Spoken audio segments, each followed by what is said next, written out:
जय माता रानी की दोस्तों, आप सभी को आने वाले शारदीय नवरात्रि की बहुत बहुत शुभकामनाएं। तो आज की इस वीडियो में मैं आप सभी को नवरात्रि की बहुत ही सरल पूजा विधि दिखाने वाली हूं।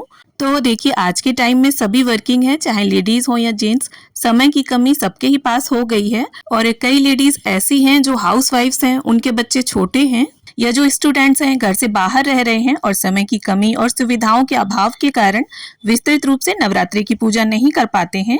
तो उन सभी के लिए मैं एकदम आसान नवरात्रि की पूजा विधि लेकर आई हूँ।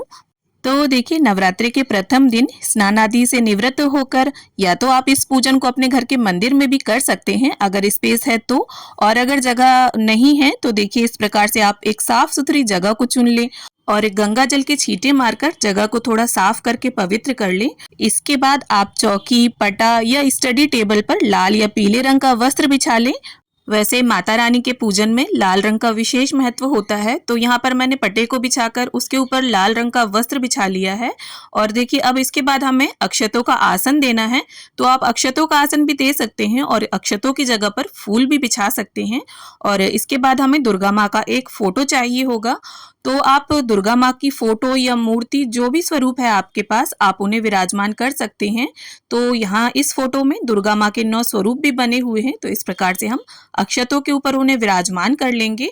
अब देखिए, यहाँ पर हम सरल विधि से पूजन कर रहे हैं, तो यहाँ पर हम कलश की स्थापना नहीं करेंगे।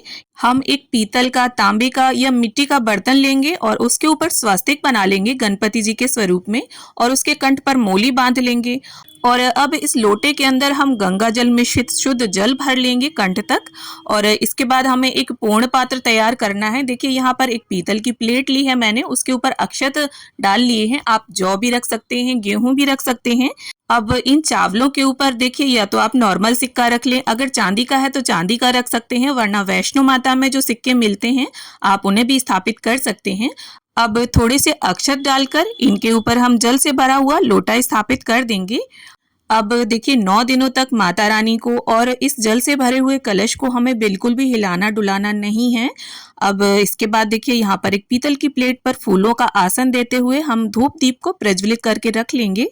अब देखिए, अगर आपके पास धातु के बर्तन उपलब्ध ना हो तो इनकी जगह पर आप मिट्टी के बर्तन भी प्रयोग कर सकते हैं, क्योंकि मिट्टी जो है वो एकदम शुद्ध मानी जाती है और पूजा में आप उसका प्रयोग कर सकते हैं।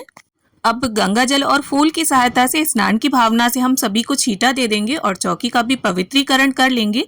और जो स्वस्तिक के रूप में हमने गणपति जी बनाए हैं उनका भी पूजन कर लेंगे। वस्त्र के भाव से मोली अर्पित कर देंगे, पुष्प अर्पित कर देंगे और तिलक कर देंगे। इसके बाद देखिए, अगर आप चुनरी लेकर आए हैं तो माता रानी को वो भेंट करें, और चुनरी लेकर ना आए हों तो आप वस्त्र की भावना से उन्हें कलावा भी अर्पित कर सकते हैं। अब इसके साथ ही माता रानी के जो 9 स्वरूप विद्यमान है फोटो में, उन्हें, माता रानी के जो वाहन है सिंह, सभी को हम तिलक कर लेंगे। और माता रानी के जो अस्त्र शस्त्र हैं उन्हें भी हम तिलक कर देंगे। और इसके साथ ही जो दीपक हमने प्रज्वलित करके रखा है उसे भी टीक लेंगे। देखिए, यहाँ पर दीपक में आप शुद्ध घी भी डाल सकते हैं और तिल का तेल भी। और देखिए, आपकी उंगली में जो भी सिंदूर या रोली हो उसे आप अपने माथे में लगा लें। अब इसके बाद सभी को हम अक्षत अर्पित कर देंगे। और देखिए, अगर आप चाहें तो नवरात्रि के प्रथम दिन जब आप स्थापना करें तभी आप माता रानी को फूलों की माला अर्पित कर दें, या फिर अगर आपके पास खुले फूल हैं तो आप वो माता रानी को प्रेम से अर्पित करें। अब देखिए, माता रानी के भोग में बताशे का और लौंग के जोड़े का बहुत अधिक महत्व है। तो अगर आप बताशे के ऊपर फूल वाली लौंग का जोड़ा रखकर माँ को प्रेम से अर्पित करते हैं तो माता उससे ही प्रसन्न हो जाती हैं, क्योंकि जो माँ होती है वो अपने बच्चों के सरल मन और सेवा की भावना को देखती हैं, न कि आडंबर और सुविधाओं को। तो जो भी ऋतुफल, मेवे, मिष्ठान आपसे बन जाएं वो प्रेम से माँ को अर्पित करें। और इसके साथ ही अगर व्यवस्था बन पाए तो कम से कम 5 सुहाग की सामग्री आप माँ को भेंट करें। और देखिए, भोग प्रसाद के साथ आप माँ को जल का भोग रखना ना भूलें। जिस तरह से खाने के बाद हम जल पीते हैं, ठीक उसी प्रकार से। और इसके बाद अपने यथा सामर्थ्य आप कुछ दक्षिणा जरूर निकाल कर रख दें। इससे पूजा में अगर कोई कमी होगी तो वो पूरी हो जाएगी।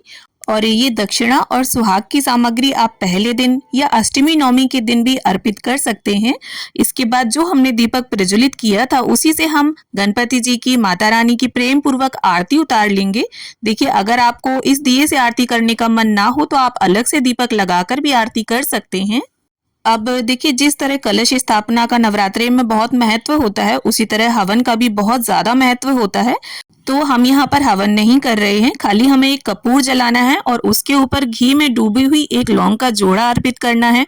और जो भी भोग नैवेद्य आपने अर्पित किया है, छोटा-छोटा टुकड़ा, उसका भी आप इसी अग्नि में डाल दें, क्योंकि जो अग्नि होती है उससे जो है सीधे माता तक भोग पहुंचता है, क्योंकि अग्नि को देवी देवताओं का मुख माना गया है और अग्नि में जो भी हम अर्पित करते हैं वो सीधे देवी देवताओं तक पहुंचता है। तो देखिए, 9 दिनों तक माता रानी को और कलश को हमें इसी तरह से रखा रहने देना है और 9 दिनों तक इसी तरह से हम पूजन करेंगे। दोनों समय आपको आरती करनी है, माँ को भोग और जल अर्पित करना है और इसके बाद सीधे हाथ में जल लेकर 3 बार चौकी के आसपास फेरकर हम पूजा का आचमन कर लेंगे। और इसके बाद हाथ जोड़कर माँ से प्रार्थना कर लेंगे कि माँ, हमारे पास बहुत अधिक साधन नहीं थे, जो भी थे उनसे हमने आपका पूजन अर्चन किया है, तो कृपा करके हमारी इस पूजा अर्चना को स्वीकार करें। और पूजा में हमसे अगर जाने अनजाने किसी भी तरह की कोई भूल हो गई हो तो कृपा करके हमें अपना बालक समझकर क्षमा करें और अपनी कृपा दृष्टि हमेशा हम पर और हमारे परिवार पर बनाए रखें। और इसके साथ साथ देखिए, अगर आप चाहें तो इन 9 दिनों में दुर्गा चालीसा, दुर्गा सप्तशती या दुर्गा कवच पढ़ सकते हैं या रामायण का पाठ भी कर सकते हैं 9 दिनों के अंदर। तो देखिए, अगर आपके पास समय है तो पूरे विधि विधान से नवरात्रि का पूजन करें और अगर आपके पास समय ना हो तो छोटे रूप में ही सही पर आप नवरात्रि का पूजन जरूर करें, क्योंकि जो नवरात्रे हैं वो सनातन धर्म में बहुत अधिक महत्वपूर्ण माने गए हैं और नवरात्रों में किए गए पूजा पाठ और जप तप के प्रभाव से हमारे जीवन की कठिनाइयों का निवारण माता रानी स्वतः ही कर देती हैं। माता रानी की कृपा प्राप्त होती है, जीवन में सुख, समृद्धि, सफलता और शक्ति का संचार होता है। साथ ही घर में और जीवन में सकारात्मक ऊर्जा तरंगित होती है। तो इस तरह से आसान विधि से ही सही पर पूजा पाठ करके आप भी आने वाले नवरात्रे का लाभ उठाएं।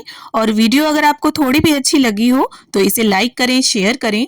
और हम महिलाएं हिंदू धर्म के व्रत, तीज, त्योहार कैसे मनाती हैं, व्रत में पूजा कैसे करती हैं, ये जानने के लिए चैनल को सब्सक्राइब जरूर कर लें।